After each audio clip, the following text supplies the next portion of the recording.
a few family members, All right, extended family members. It's okay. All right.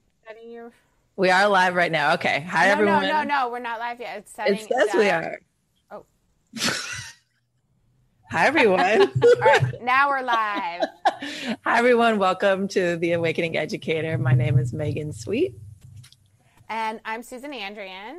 And today we're kicking off our first in a three-part series on equity in education. And this is a special one for me because our guest is a former student of mine and one of my special favorites, which you're not supposed to have as a teacher, but I did, Miss Crystal Gix. And today what we'll be talking about is her experience as a student and then as a teacher in our education system. And I figured it would be only fair if we're going to ask students to talk about their teachers that, you know, I put myself up for the conversation. So we'll have that discussion. And I want to introduce Crystal a little bit before we get going. So Crystal is a native of Oakland, California, and a graduate of San Jose State University. And she currently resides in Los Angeles. She's an actress, a print model, a literacy advocate, and a former educator. She's currently publishing her first children's book geared towards exposing the experience of lacking through the lens of a struggling student's eyes. And the book is titled Pumpkin Learns to Read, correct? Yes.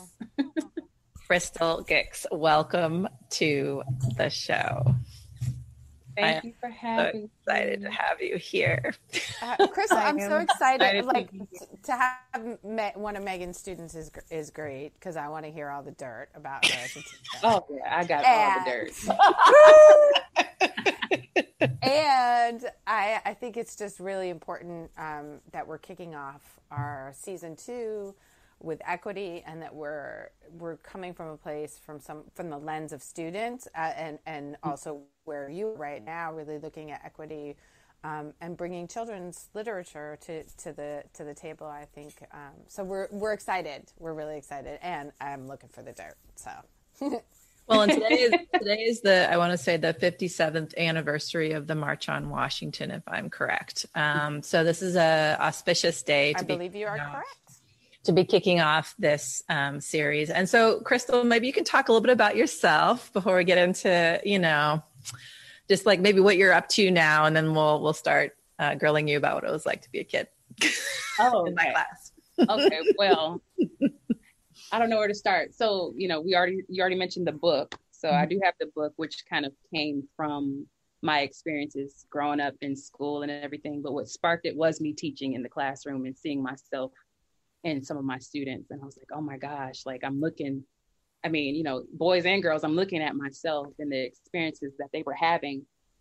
And that's what sparked me to write this book. And I wanted to, you know, get the illustrations in there because I wanted children to read it, but I also wanted parents to read it. And I wanted teachers to read it because I felt like this experience was important. And it's just so ironic that right now I'm speaking to you about it. And I so happened to write that book, you know, a few years ago. And I'm just now getting it published. So yeah, everything is kind of full circle here. So that's the book.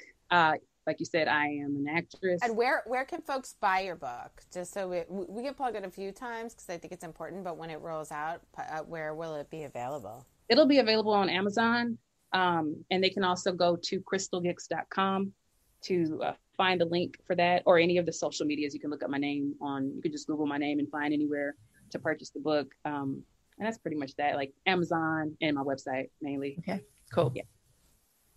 And so like I said, I'm an actress and print model and an advocate for literacy. I was working, when I stopped teaching, I actually started doing literacy advocacy. So I started working with this organization in Houston where we would go in and talk to parents and try to get them actively engaged with their children's learning process outside of just sending homework home, because, you know, a lot of times when you send homework home, the kids are responsible, even though the parents, we expect it just doesn't happen. So we would have these after school meetings and get the parents involved.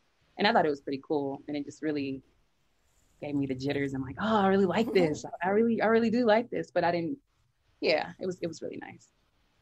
So what got you interested in literacy, and, you know, maybe a little bit of the story of how you wrote the book, because this is actually a part of you, and you were my student. that I didn't know. So I was really curious about your experience in elementary school. I had you as a middle school student, as a sixth grader. But I'm just wondering like what that early experience was and why literacy feels like the important piece for you. Well, I was one of those kids that was just getting passed along growing up. So I was in towards the end of second grade before I learned how to read. So I didn't know how to read. I didn't know basic 3-letter words or anything. And when I was younger, I was like, when I was younger and I didn't understand the difference between what my mom was going through then versus, now, I was upset with her because it took me so long and I was lacking, and, she was a single parent and everything. But I learned to read very late, which sparked the book, which is The Pumpkin Learns to Read. That's my nickname growing up. And being passed along, when I did finally learn how to read, it made me blossom with math and everything as well, because I lacked in math. Right. I lacked everywhere. And when I became a literacy advocate, I learned how much literacy plays a part in everything that you do, whether it's, cooking, cleaning, anything that you're doing, you have to tie it all together. And once I learned how to read back in second grade, the end of second grade, everything started to make so much more sense. And I used to get in so much trouble growing up. I would believe that. Oh, yeah. First of all, I'm a motor mouth. All of my report cards, like back when they used to give, G's and E's, I would get an S. And what did you call that area? Yeah, I always got the N's. Yeah, I used to get the N's. Needs improvement. Needs improvement. Crystal talks too much. You still know what an N is. Right, not satisfactory. Yeah, I used to get into so much trouble because I would be off task during reading time. And what it was I couldn't read. And it wasn't that I was just so bored. I didn't understand what was going on. I loved reading about Frog and Toad. I love those stories. But I couldn't tell you what was happening outside of the pictures or just listening. Right. So that's pretty much how that all got started in terms of like my passion for it. And once I did learn how to read, I became an excellent speller. And I started skyrocketing in class. My mom's, we switched a lot of schools because I moved a lot. But afterwards, third grade rolled around, my grades improved, my behavior improved. I stopped getting in trouble for things because now I can focus. Now I know what's going on. Fourth grade, now I'm back in my old school in East Oakland. And I had this really mean teacher. She was scary. She was really scary. And she would embarrass you to no end. So I wasn't about to get embarrassed. I didn't like being embarrassed. So that's when I started being quiet because I didn't want to be, embarrassed or get into trouble, especially from her. And so in me being quiet, I was able to pick up quickly what was going on because I didn't want to be talked about in that classroom. Now, this is in the 90s, you can't get away with any of that stuff now, but This is back then. That's a good kind of job. But, she was a very old school Southern teacher, but she was working in Oakland for like 30, 40 years. But I would be really quiet, and that allowed me to pick up, what was going on in the classroom and see what was working, what wasn't working really, really quickly. And I moved ahead in the classroom really quick. And before I knew it, I was grading homework. So wow. That was pretty much how the blog got back started. to second grade when you first started to learn how to read. Do you remember the adult or what the intervention was that really kind of was able, and what that felt like to all of a sudden be getting what you needed and what you deserved to learn? It felt like, I don't know, I was so excited. It was, my mom had moved to Concord. We moved to Concord, and this was the end of second grade, beginning of third grade. And I don't remember the teacher's name, and getting in trouble so much, the one teacher that called it out, she had someone come and pick me out of class. It was a lady with a British accent. She was an interventionist, I guess. And she did a 1 hour pullout one day. And she took me to this room and she literally did phonics with me for 45 minutes to an hour. And I knew how to read because I was hungry for it. I literally wanted to know what was going on. I didn't know that's what I wanted. I just was, floating through, and I don't even think I was confident in the alphabet or sounds. And I was, approaching third grade at this time. But after getting in trouble for so long, I think my teacher finally realized I could not read. And so they had the interventionist come in and just, take me out for that hour. And she showed me phonics. And before I know it, she gave me like 3 or 4 books to take home. And you couldn't tell me anything. I knew I was like cat, bat, dog, frog all day long and just sounding out everything. You couldn't shut me up. On the freeway, every exit, I'm learning how to call box. I did that for weeks. I got on my mom's nerves. I bet. Well, but I mean, what an amazing thing, right? And I feel like as a teacher, what you're describing is, I mean, this gives me chills, especially since I know you 4 years later and who you were, and I will describe that to you. I told you I wouldn't tell you till we're on the air, so you can't do anything to me. But like what a difference it is to have it just takes one adult to notice and get underneath the behavior and be curious enough to see what's there. And what kind of scares me about that is like, what would have happened if that hadn't been true for you, right? Like and I wasn't an easy kid either. And actually I got all the way to college without being able to write an essay. And it took somebody to pull me aside in college and be like, look, girl, like, we're going to hook you up because you don't know how to do some basic things here. And so this idea of being passed along, and that it just requires one person to see you differently or to be curious, to give you that opportunity. It's how many kids that we know that were in my class with you that didn't have that chance. It just like, it gives me chills. To think about that. And the timing is so critical, right? Because we know that second to third grade, that it happened, it did. It should have happened much earlier. But that you were able to get the intervention to be able to read before that period of time where we lose so many kids at 4th grade, right? We know that that's really a critical time.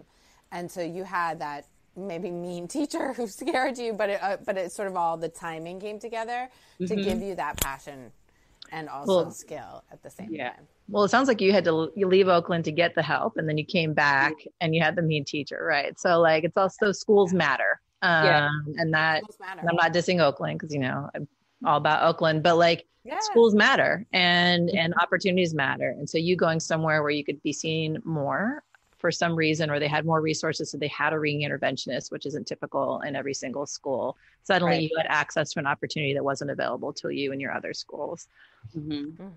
So when I had you, I absolutely remember the quiet and the watching. Like, I felt like you were a kid who was paying attention to what was going on. And you felt very like serious and mature to me. So like for me, seeing this actress and this just badass woman who is doing this modeling, and just, I feel like you're such a role model for so many things. I'm not surprised seeing that in you as an adult, but I'm also a little bit surprised in seeing that in you as an adult, because you were much more studious to me and just like a little bit more held back.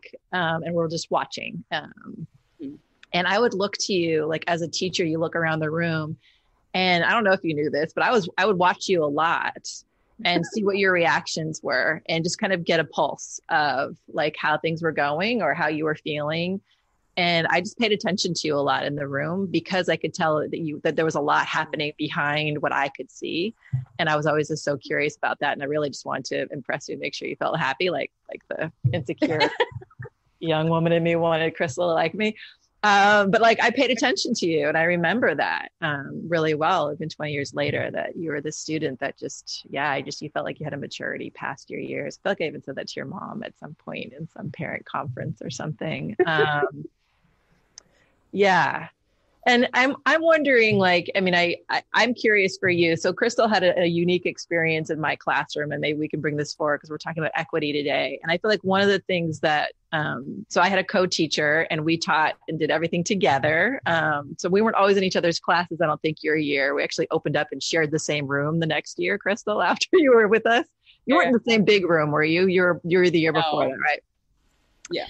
But we would come together a lot, and we'd bring our rooms together a lot. And I'm sure you know now, or maybe you have the perspective now, but Mr. Abdul and I, my co-teacher, we very intentionally wanted to put on display our differences and how we could work together closely and create a supportive environment. He was not shy about calling me out on my whiteness and on when I said and did things that were hurtful for you guys. I don't know if you guys knew that, but like that was legitimately, and it was such a gift, right? Like behind the scenes, he'd be like, sister, when you said this, I'd be like, oh, shoot. Right. So I didn't, because I didn't know, right? Like as a young white woman, I wasn't aware of, I had a sense of privilege. I was like starting to work with that concept, but it wasn't one that was a part of who I was. And I was teaching kids, most of whom didn't look like me. Right. So, and that's still true today. And so it's a wondering I have for you, when you think about that environment, what was that like for you? Were you even noticing? Because we were like so intentional behind the scenes of like, we're going to fight with each other in front of everybody. We're going to love each other in front of everybody. We're going to do all these things that kids can see. Because we couldn't be more opposite, right? Mr. Abdul, as an African-American man. And he's just like the most... He is steady Eddie. He's a Muslim. He's like very traditional. And I was this very wild hippie girl. So like, for the two of us to be together, I'm curious from your point of view, and I'm not looking for compliments, but what was that like to watch that? Or were you even noticing the interplay between us?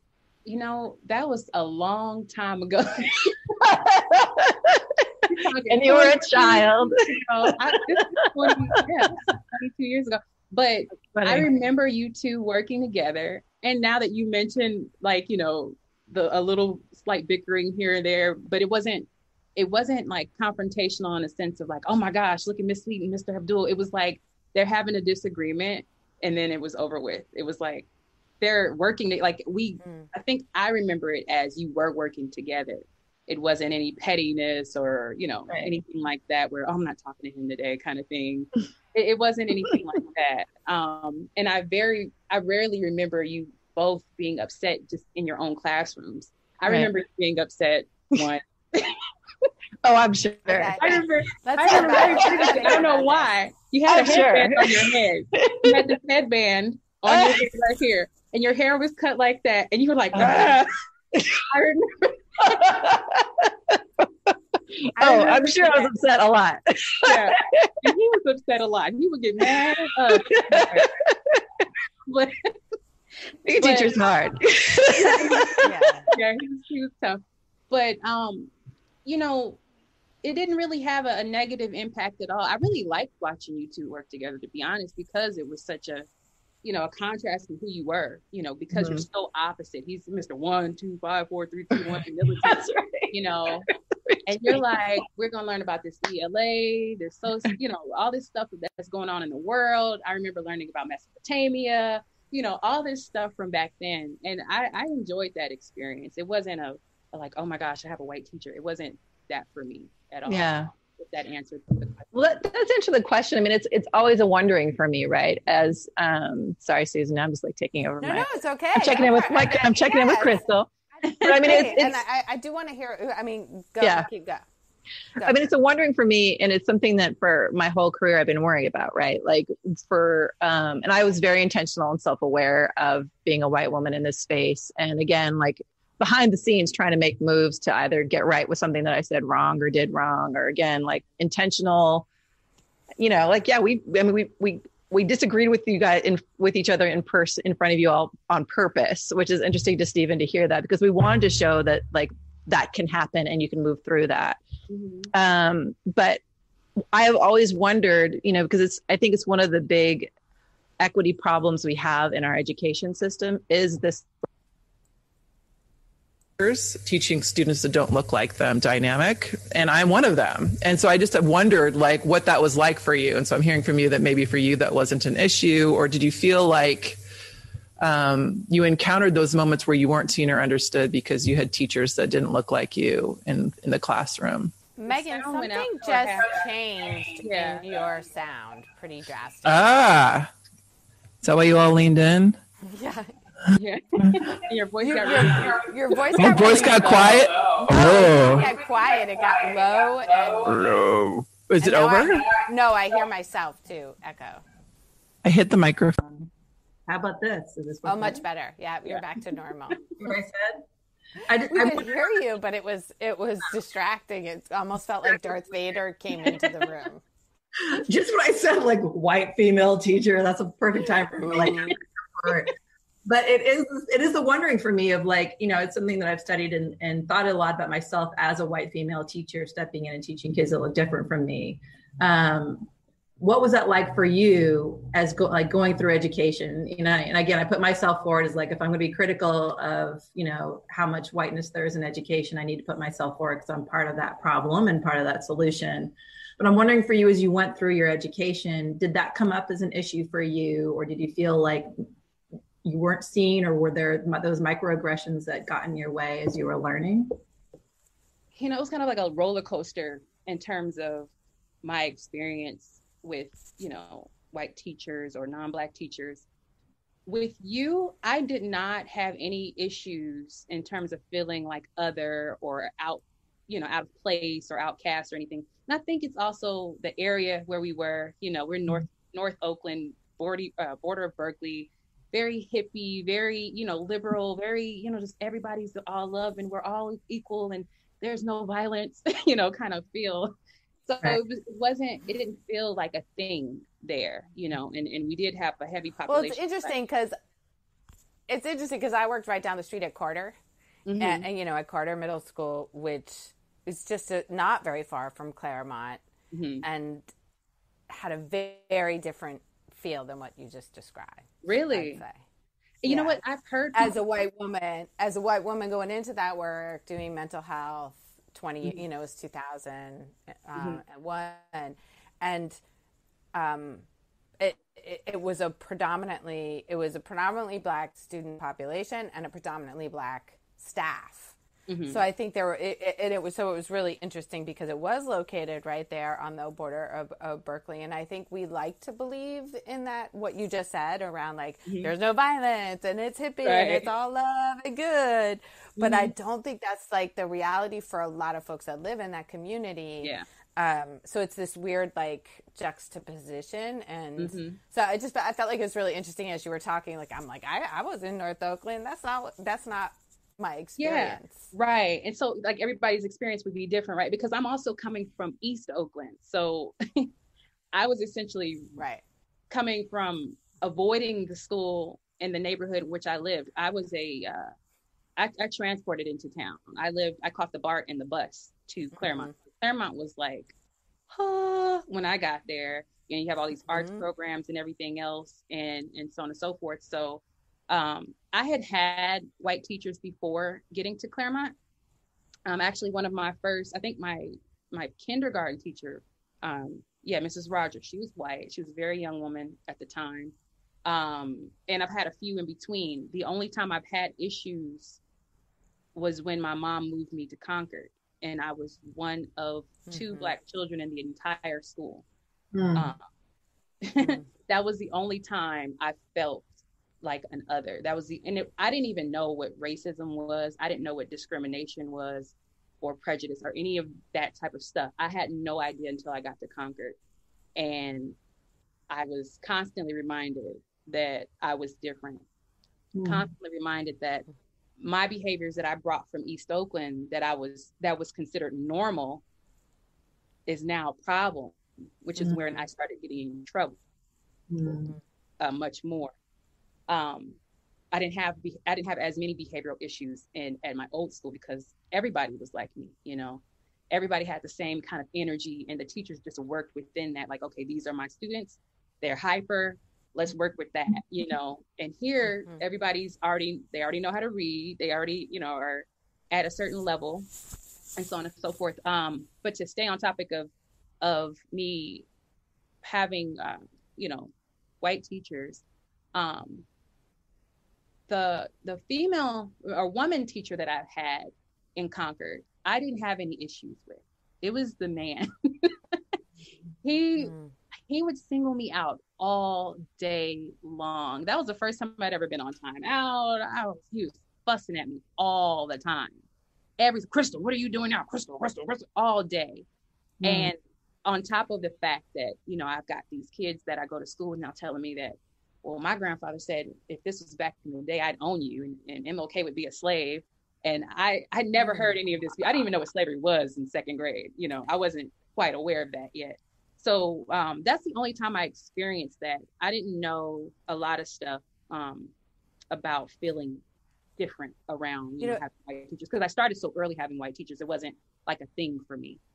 That's interesting. As you're talking, it's so interesting to me because you first described yourself as getting into a lot of trouble and being when you were young, but that actually isn't.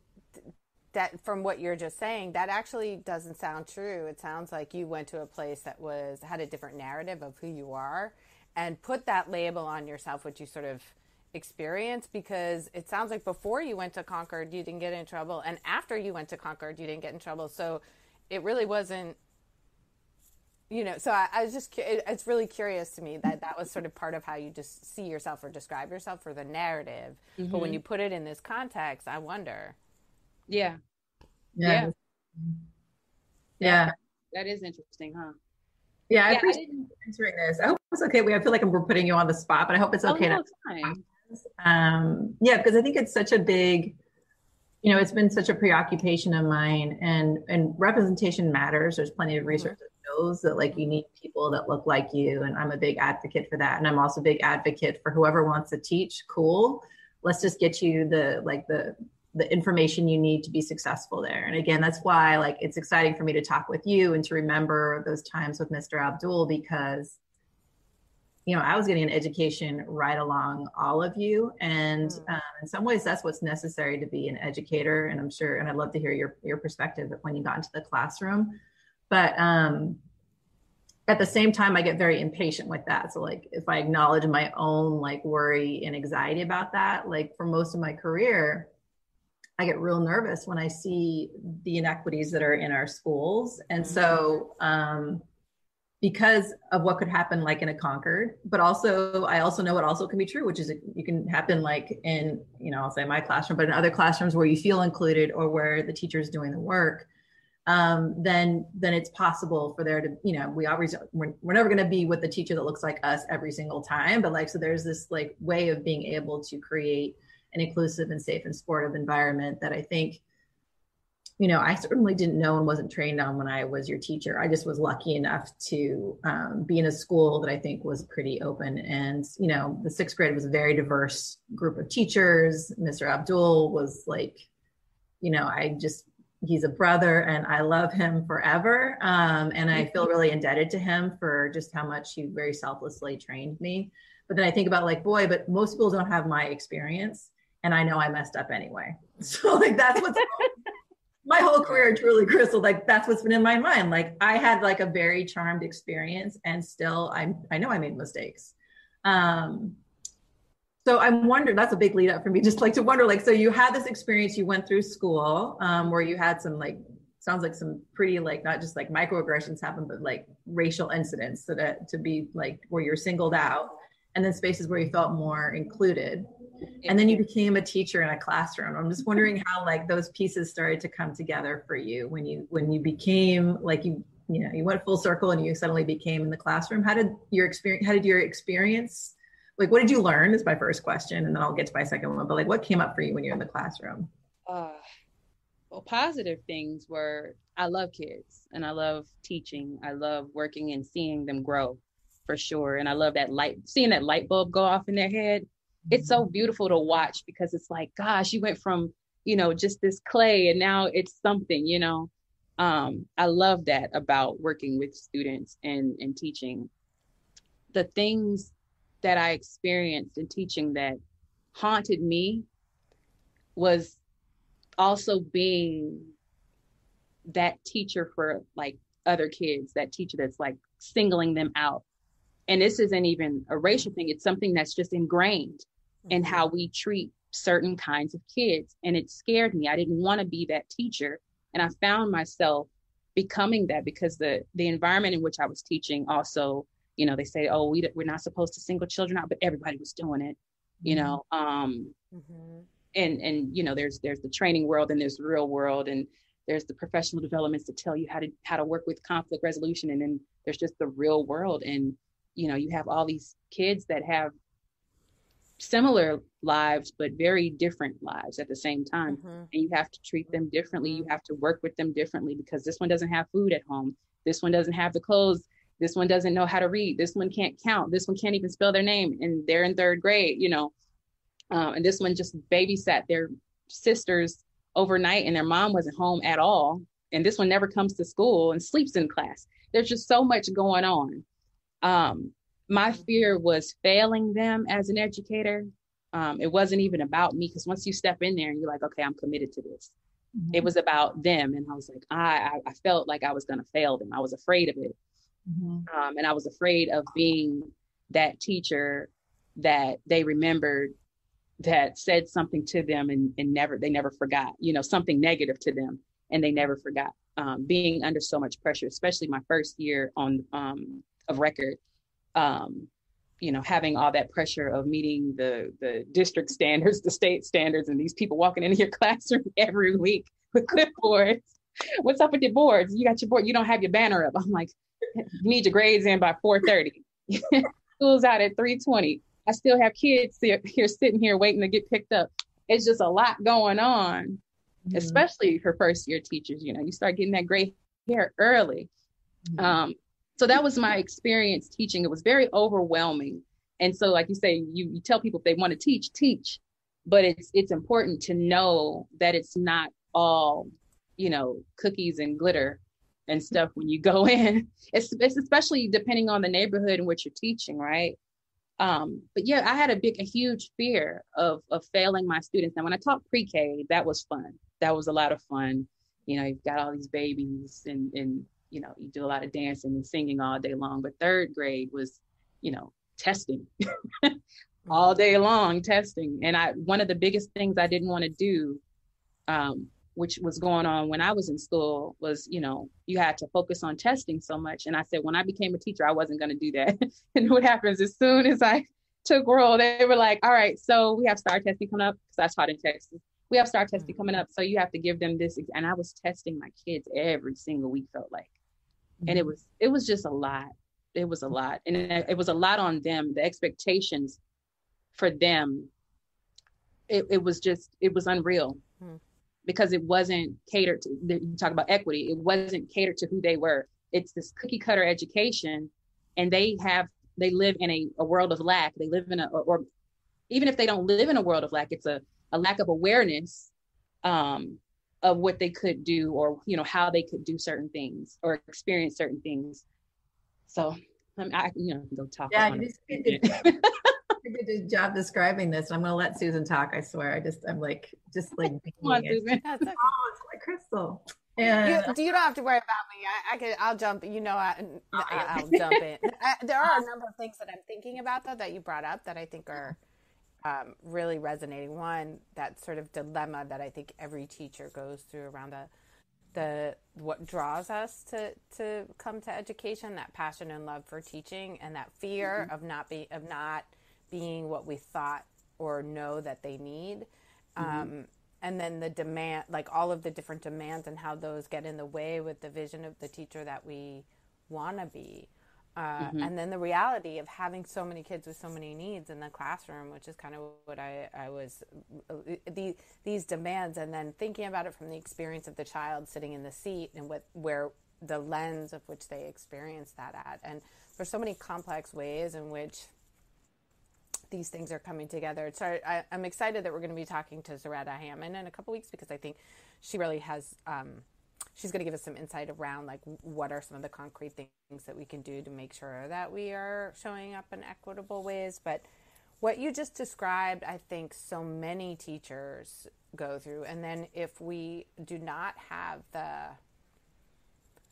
the ability to reflect on ourselves and what it is that we bring to the work, and the lens that we bring to the work, and the privilege that we bring to the work, that we then there's so many things we're trying to hold at the same time. So it's like, am I singling this kid out because I have these biases, or what do I do with a kid who's cussing me out and refuses to sit down? And then so those two realities that are sitting there at the same time. I understand that this child's needs are because they don't have enough food, or they were up last night taking care of their child, but right now in this moment he's cussing me out in front of the whole class. And so how do I bring those two things, those two realities together at the same time? So I was really hearing you and feeling like that dilemma.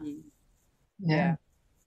Yeah. Well, that's what and that's what I kind of wonder about. And I guess maybe that kind of brings me back to this, like the big quandary I have in education, which is if we imagine teachers that don't have the same lived experience of their students, then they're not able to cue in like the things that you just described, and you didn't teach for very long, but you just named, and it gives me shivers, like to think about it, like, you just named the dynamic that every teacher faces, and in such a beautiful way that it's like, you think it's going to be glitter and cookies and you're going to come in, or maybe, you know, a lot of people think they're going to come in and they're going to save people. And then all of a sudden, like the dynamics of what's happening in your room can be so complex. And if I think about your experience too, of like, well, when you were in Oakland, you were one of a group of people and the teachers met you where you were, and they didn't, like, you know, your behavior wasn't a problem. And you went outside of that to an environment where you didn't look like everyone else. And where the norms were different. And suddenly those same behaviors that were fine in Oakland weren't fine in Concord. And suddenly you're being singled out and like pigeonholed in ways that weren't like fair. That's the worry I have in education, how we're preparing educators, and why I think we need culturally responsive training for teachers, because all of us come with our own experiences. And again, that was the gift I had with having Mr. Abdul as my co-teacher. And, you know, I grew up, you know, with some hard stuff, and I grew up in the East Bay where, you know, equity was, you know, a part of my landscape for my whole life, right? Like, so paying attention to that. But I also had somebody who was literally like sometimes whispering in my ear, but definitely like calling me out in a loving way if I said or did something that was sideways for any of you guys, because none of us wanted that. And he knew I didn't want that. So I had this opportunity to learn and be like, oh, and we would just talk about you guys. And I'd be like, oh, well, I'm seeing this. And he'd be like, well, I'm seeing that. And I'd be like, oh, okay. The same kid that we're wondering about, we have these two different perspectives. What does that mean? And so rarely do you have that opportunity. And yet we're in this room and we're making split second decisions. And some of those can impact how kids see themselves. And it takes me back to, you're in Concord where you weren't being like seen well, as far as I can tell, but also that was a place where at least one person made a split second decision to give you an intervention that made a difference.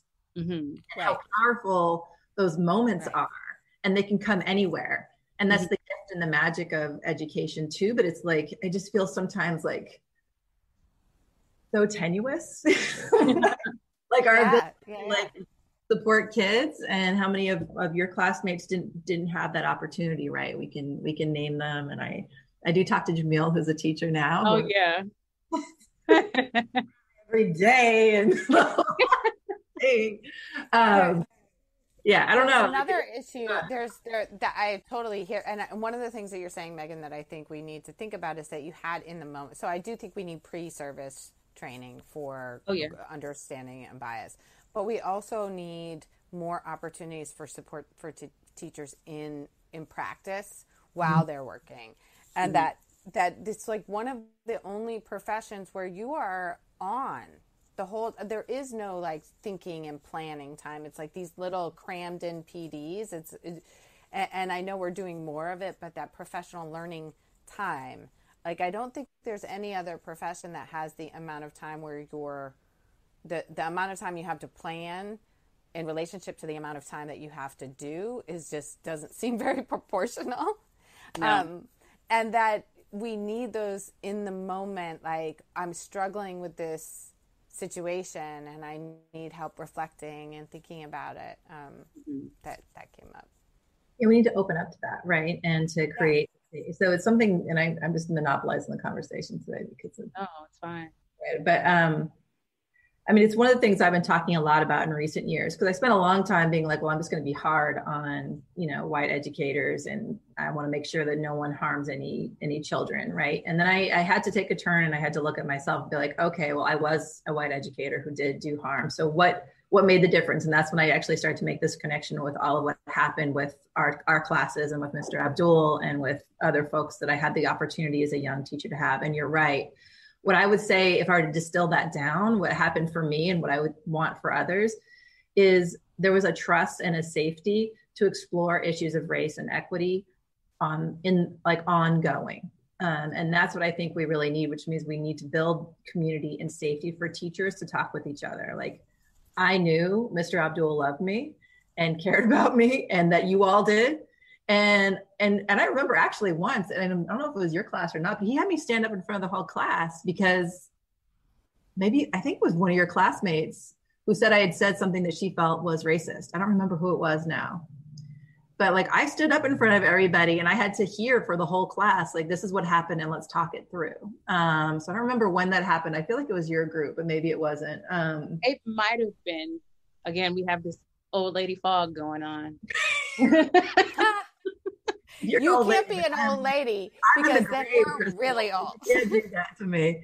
But, you know, I mean, of course, and I remember differently. When you're a kid, what you remember is so different than an adult. Yeah. But like, I remember that moment and it felt like really hard for me, but it also felt really important because I was like, okay, this is hard for me, but the kids are getting to see that actually you can stand up to power and you can like survive that and move through it. And that was, again, like these intentional moves that we were making so that you all had an experience of feeling equity. And it's what I want for us to be able to provide for everybody. Yeah. Well, you know, I think hard is what changes us, but right. So that's important. But I'm curious, Crystal, there was something else that I want to go back to something that you said before about getting on BART and bus to come to Claremont, making that choice as a family to come all the way across town to find a school that you felt like was going to give you the academic experience that you needed and deserved. Mm-hmm. And I look at busing. You know, I'm from back east, from Boston area, and we have a long history of busing and how that played out there that I think a lot of people know about. But mm-hmm. here in Oakland, I think when we think about options and how options came about as an attempt to create equity, but it actually unintentionally has reinforced inequity and disproportionality. And I'm curious what that process was like for you and your family, and what that was like for you to travel across town every day to go to a school that was going to meet your needs. Okay, so as I finished up 5th grade, there was another parent whose child also went to Claremont. My mom was talking to her. And she said, yeah, I'm going to send him over to Claremont. It's a magnet school, blah, blah, blah. Now, my mom isn't the most educated woman. She didn't go to college and all that stuff. And as you can see, you know, it took me a long time to learn to read. So she wasn't as active in my educational process. And that just comes from socioeconomics and culture. And like I said at the beginning, I was upset at her once I became an adult because I didn't understand what was going on. Now that I know and understand the various levels and layers to this all, I understand that she's very much so a product of, you know, culture, generations, and so on and so forth. But I was totally upset with her. And, you know, I would say things when I was in a teenager, or, you know, high school, college age, you know, like, oh, why didn't you do this? And, you know, poking fingers at her. But she, you know, looking back on the fact that she made the decision for me to go to a magnet school away from the neighborhood where I was, because I didn't want to fight every day. And that was like totally the expectation of Madison. Like when you go to Madison, oh, we about to fight every day. Oh, we about to do this every day. And I was like, I don't want to do that. Send me somewhere else, Mom. And so she made that decision for me to, you know, advance elsewhere. And I'm so grateful that she always allowed me to explore and be exposed to different things in different places. So that was the reason why she did it. She knew that if this parent knew about Claremont and she spoke so highly of it, because at the time it was like one of the best schools to go to, it had to be, you know, a great decision. And so she enrolled me in the lottery, and I got chosen. And they also offered the affordable bus passes or free bus tickets back then, or bus passes and BART tickets. So you know, that was the family decision, was to ship me across town every day. And, you know, that alone just exposes your world, because you're now on the train with business people, homeless people, you know, people with mental disabilities and whatever else. So you're just getting a whole world of education just in that hour and a half travel commute each way. And so I did that, and I'm probably rambling, and I probably missed half the question just now. What was the other part of the question? Was like, what was it? I mean, that was the big part of the question, but I'm also wondering, so now we really understand that that the intention was just exactly your experience, right? Your experience was the intention of options, that it worked.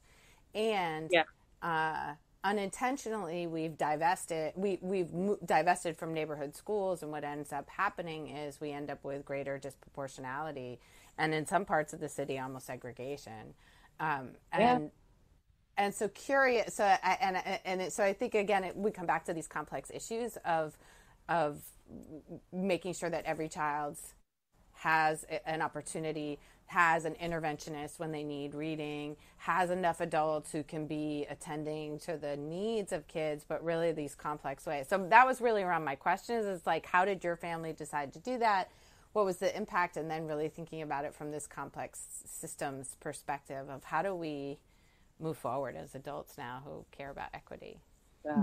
It's a hard question. I mean, as far as how do we move forward? Because I mean, you don't have to. There's a lot of, I'm just curious about your vision. I'm not made. Ultimately, it's always about money and access and stuff. Always. And in Claremont's neighborhood, you had more funding, obviously, to provide the Arts Magnet label, and to have, we had what we call Wheel, where every 6 weeks you would rotate into a different. We played the recorder, or we learned Spanish for 6 weeks, or we, did karate for 6 weeks during the wheel course.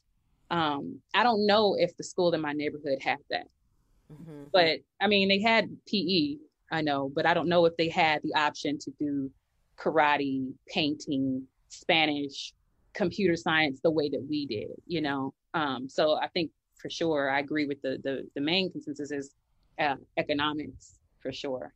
And I used to get teased going home after school. In Sobrante, were you in the Sobrante Park? I lived in Brookfield. Yeah, I used to get teased for going to Claremont and not kind of chickening out and going to Claremont, as if I had a choice really choose what school I went to. But you go to that school over in with all those other kids and stuff like that, and it couldn't have been far from the truth. It was just a different experience. It was a much more privileged experience, I will acknowledge. I'm very grateful for having that particular privilege of going to Claremont and being exposed to Project Yes, and all the different various I don't know if MISA was there too. You have all these different groups that I'd never heard of, and I don't say that the school in the neighborhood didn't have those, but I wouldn't know, because I didn't go there, but I know that one of the main focuses was fighting and I didn't want any parts of it. That was a huge, part of what was going on where I grew up, even in elementary school. But, I had a little bit of exposure to arts and everything, a little bit of exposure to, some things that weren't typical because, we still live in the Bay Area. So we did have access to Apple computers and stuff like that because Apple would donate a lot of computers to the school, and they would guinea pig us, they would beta test us with a lot of their programs and stuff like that. So that was some form of privilege in my neighborhood that a lot of kids in other places didn't get to have. So even just being in the Bay Area alone is a privilege. Just I don't want to put that out there because kids in Houston don't have that access at all. Yeah, but, what you're saying is like, it's so interesting, Crystal. It's there's a researcher called John Powell, and he does something that I just think is fascinating. He does something called opportunity mapping.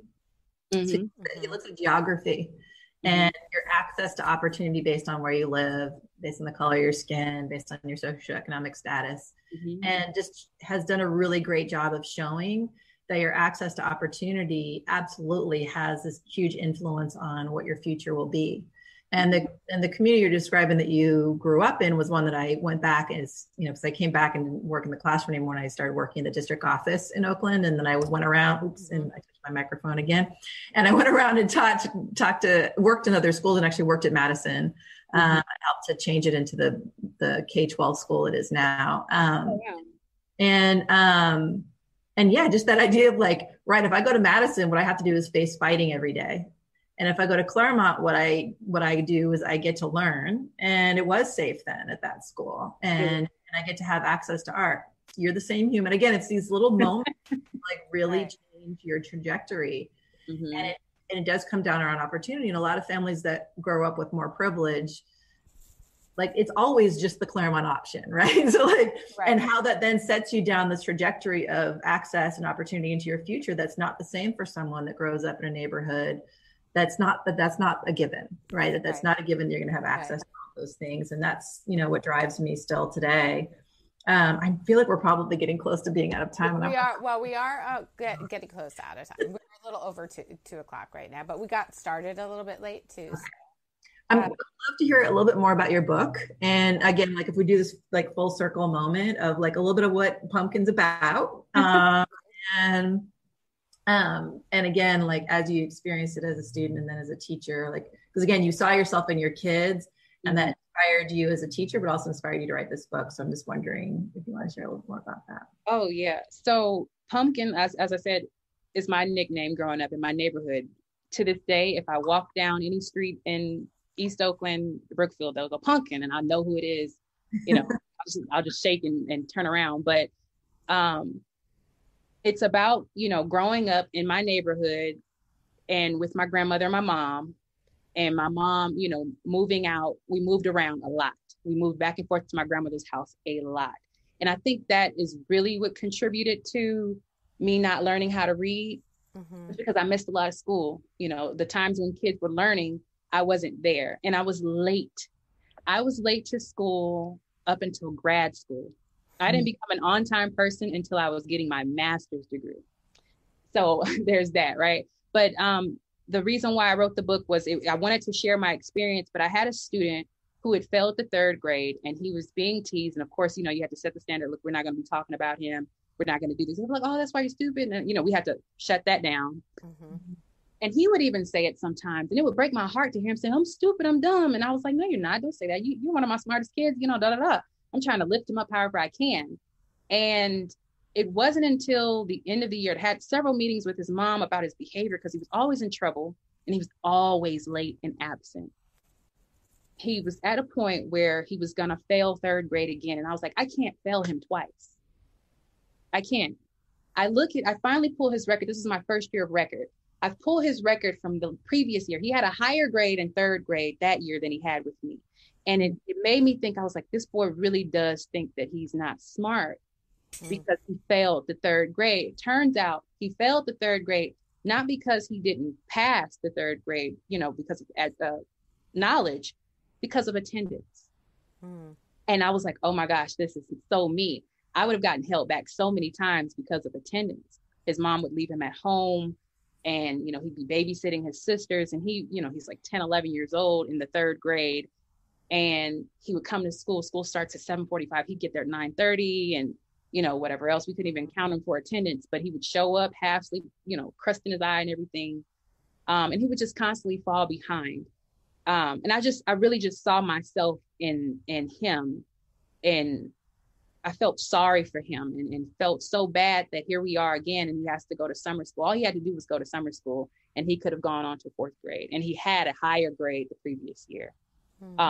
So that really sparked, I think I'd already written the book, but it was like, I have to push the book now. I have to make this be a thing. It's not just about being an author. I want to be an author. It wasn't about that. It was like, I really wanted to tell a story because I thought it was important for kids to know that there are other stories. Like, you're not the only one. I thought I was the only one until I started teaching and I saw other kids just like me, 2nd, 3rd grade, couldn't read, couldn't write, spell, or anything like that.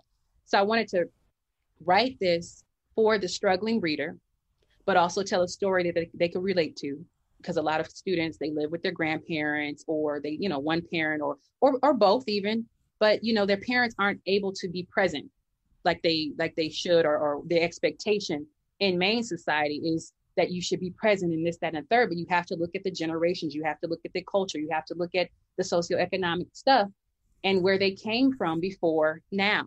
And so tying all that in, I showed I lived with my grandmother. I showed that I didn't learn a lot until I moved to that school where I looked different. And then I showed the triumph at the end. I don't want to keep rambling on, but basically I saw myself in him, and I saw my story in a lot of my students.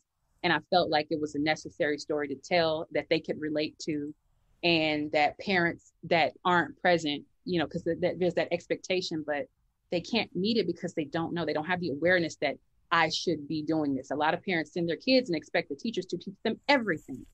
They expect us to teach them how to brush their teeth, how to comb their hair, how to clean their ears. That's not the teacher's job, but that's the expectation from their perspective because you're a teacher. So yeah, that's the gist of the book. At the end of the book, obviously, she learns to read, and you know, her whole entire world for education and just life in general opens up. You know, she experiences triumph. You know, I ended up going to the Math Olympics after learning to read. Once I learned to read, I went to the Math Olympics 2 years in a row, and for problem solving, reading and doing complicated math problems. And I became a finalist in the 5th grade. So, you know, literacy is so important. That I just felt like if a kid can see that and see someone that looks like them, similar, and know that I've gone through this experience, that they can also do it too. It's that personal narrative. It's that personal narrative. Like how do you understand who I am and the challenges that I'm facing and the context that they are? And one personal narrative, I'm stupid and I can't do it, has you showing up in the world one way, where the other has you blossoming like you are, and kind of turning into this amazing person who's been able to bring that story back to other kids. And that's super powerful. And I'm grateful for you. I'm grateful for you all. Thank you. Wow, my heart, can you see it like out of my chest on me with you? I'm just so proud of you. And so, I mean, I think that story is so important because it allows kids to see themselves different. And again, it's like, for me, this is why equity is such a big deal, is we need to be able to have kids see themselves in others and have those role models. So this book is going to be impactful for a lot of kids. And again, how lucky for this boy that he had you as his teacher, who could see past all the stuff and see him for who he was. And it was because you could also connect in with your own lived experience. And again, that's why I think we need a lot of training for educators on equity and inclusion and how to create safe spaces so that we can catch more kids and help them to feel like realized the way that you got to be. And we are super over time. I know. Right now, Crystal, you're amazing. Crystal, so much. So please check out her work. She does incredible, beautiful modeling as well, and it's just super fun at stuff on her website. Like acting. Very fun. Quiet girl. I thought I had in my class, and I love it. It was, but just so like the maturity is still totally there, and just like the getting the world, like what you just shared right now, is really profound. And I'm so grateful for your time and for just being open to all of our questions. So thank you, Crystal. Thank you so much. It's like truly been an honor. Thank you so much for having me. I was really having imposter syndrome. I was like, oh my gosh, she's asking me to talk about equity. It was okay, right? Yeah, it was great. It was fine. And if I rambled too much, I'm sorry. No, you did. It was great. All right. Thank you, everybody. Bye. Thank you.